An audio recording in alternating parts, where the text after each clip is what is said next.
O ito, pakinggan natin yung isa pang tarantado general. O, patungkol dyan. Kasi yung mga namatay, 11 daw yun, mga nagre-research daw. Tanginan nyo, nagre-research. Gago, lahat na nagre-research ngayon sa internet na. Sa kayo lang naman na nagre-research sa bundok. O alagaan nyo yung mga anak ninyo ha. Kasi nga sa panahon ni Bongbong, lahat ng mga ginawa ni Pangulong Duterte para mapigilan itong mga insurhensya, panahon ni Bongbong, nasira lahat. Oo, lahat. Pati yung mga kabataan, mga anak ninyo, ingatan ninyo. Dahil salo talaga si Bongbong, sisirain talaga nila ang Pilipinas, pati ang pamilyang Pilipino. O mantakin mo, nagre-research daw, may baril.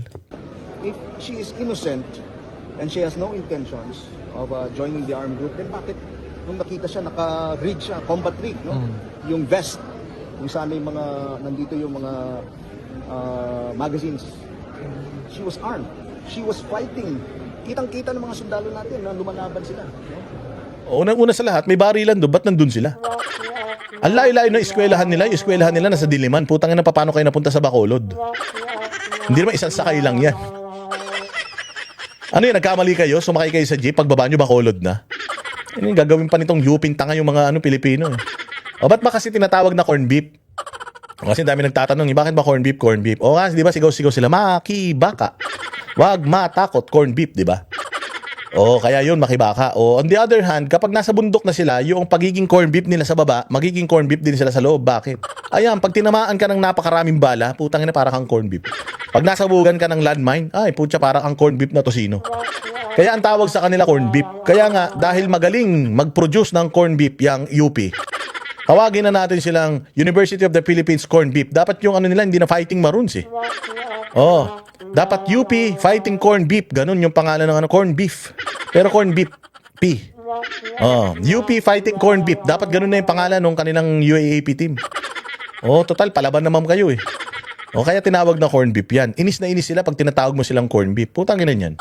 Kung ano-ano ang tinatawag nyo sa mga Duterte, DD shit, kung ano-ano, o ano-anong sinasabi nyo kay Pangulong Duterte, na sana mamatay na, sana ganito, huli mo na yan, bring him bones. Pero pag kayo namatay, tas pinagtatawanan kayo, galit na galit kayo. Bakit pa kayo nagagalit? Dahil nauna kayo namatay kaysa kay Duterte? Tangin na nyo eh. Kung di ba kayo mga bobo eh.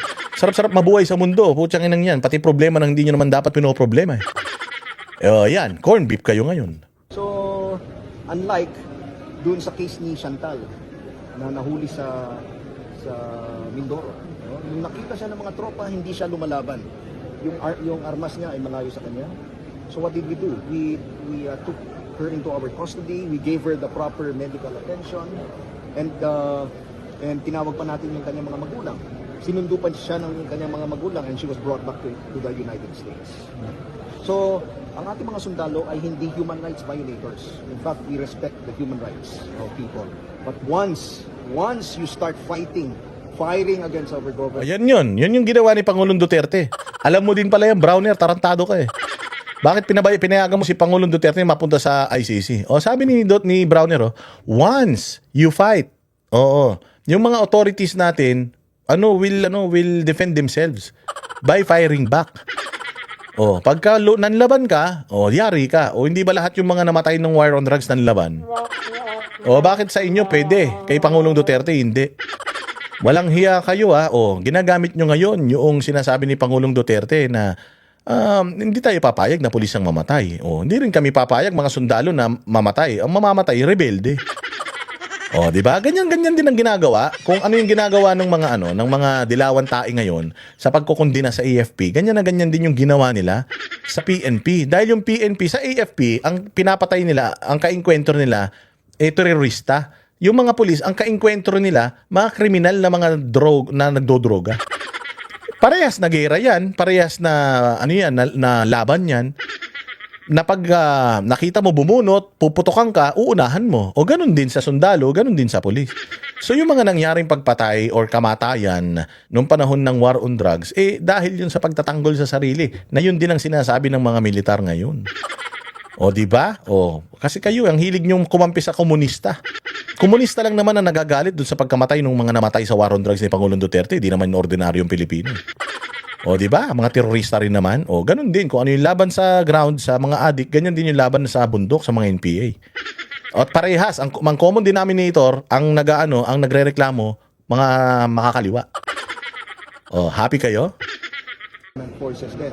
You are a combatant and course, no? Kasama ka sa maaaring maging casualties. Before nangyari po ito, if you will recall, maraming mga patayan dun sa Negros. Not just in Negros but around the country. Maraming pinapatay ng mga civilian na mga inosente ang New People's Army. In fact, around the country, we have recorded 50 of these executions made by the New People's Army. At karamihan nito, around 38 of these incidents are in Negros. So dahil dyan sa ginagawa ng NPA na yan, we have escalated our operations under the direction of General Reyes, Commander of Viscom, no? And the other units, yung ating army units, Joint Task Force Spear, 3rd Infantry Division, at yung mga battalions na natin. We have escalated, intensified our operations to run against the New People's Army. Dahil hindi na po pwede yung ginagawa nila na patay lang dito ng mga inosenteng mga civilians. Just because they suspect them of helping government forces, helping the government. Spy tagging ang tawag namin dyan dahil they believe that itong mga inosenteng mga civilians na ito are spies for the government, pinapatay nila. No, hindi pwede yun, no?